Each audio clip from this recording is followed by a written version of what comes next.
નમસ્કાર, આપ જોઈ રહ્યા છો લખત ન્યૂઝ અપડેટ ચેનલ। તમામ સમાચાર અને અપડેટ મેળવવા માટે ચેનલને સબસ્ક્રાઇબ કરો અને બેલ આઇકન પર ક્લિક કરો જેથી તમામ સમાચાર અને અપડેટ તમને મળી રહે।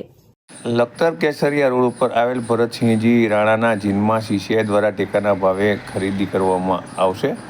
અમિયા ફાઇબર પ્રાઇવેટ લિમિટેડને સીસીઆઈ દ્વારા કપાસ ખરીદી માટે નોટિફાઈડ કરવામાં આવેલ ખેડૂતોને ઓનલાઈન રજીસ્ટ્રેશન કરાવવા સહિતની કેન્દ્ર સંચાલક હિમાંશુભાઈ દવે દ્વારા માહિતી આપવામાં આવી છે। ત્યારે ખેડૂતો ઓનલાઈન રજીસ્ટ્રેશન કરાવી અને તેમના નંબર પ્રમાણે સીસીઆઈને પોતાનો કપાસ આપી શકશે। આથી લખતર તાલુકાના તમામ આજુબાજુના વિસ્તારોમાં કપાસ પકવતા ખેડૂતોને ખાસ નમ્ર વિનંતી કે આ વર્ષે આપણે ભરતસિંહ સાહેબના જીનમાં અમિયા ફાઇબર પ્રાઇવેટ લિમિટેડમાં કોટન કોર્પોરેશન ઓફ ઇન્ડિયા એટલે સીસીઆઈ તરફથી ટેકાના ભાવે આપણે જે કપાસ ખરીદવામાં આવશે, જેનો ટેકાનો ભાવ 1494.20 છે।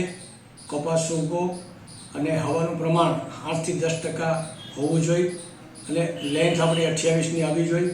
તો ખેડૂતોને ખાસ નમ્ર વિનંતી કે ક્યાંય ઓછા ભાવમાં કપાસ વેચે નહીં। સીસીઆઈ જે કેન્દ્ર સરકારનું સાહસ છે અમારું, તો ટેકાના ભાવે ખેડૂતોને ખાસ વિનંતી અને ખેડૂતોને નમ્ર વિનંતી કે જે આ ટેકાના ભાવે ખરીદ કરવામાં આવશે તેનું આપણે પહેલાં જે ખેડૂત ભાઈઓ છે તેને રજીસ્ટ્રેશન કરાવવાનું રહેશે અને આપણી ખરીદી સોમવારથી શુક્રવાર સવારે 9 વાગ્યાથી લઈને બપોરના 2 વાગ્યા સુધી કરવામાં આવશે। તો ખેડૂતોને ખાસ વિનંતી કે વહેલી તકે આપનું રજીસ્ટ્રેશન કરાવી લેશો અને અમને પણ સપોર્ટ કરશો। અમારા તરફથી પૂરો સપોર્ટ રહેશે। આ ભારત સરકારનું જે મોદી સાહેબનું છે એના ટેકાના ભાવે અમે કપાસ ખરીદીશું।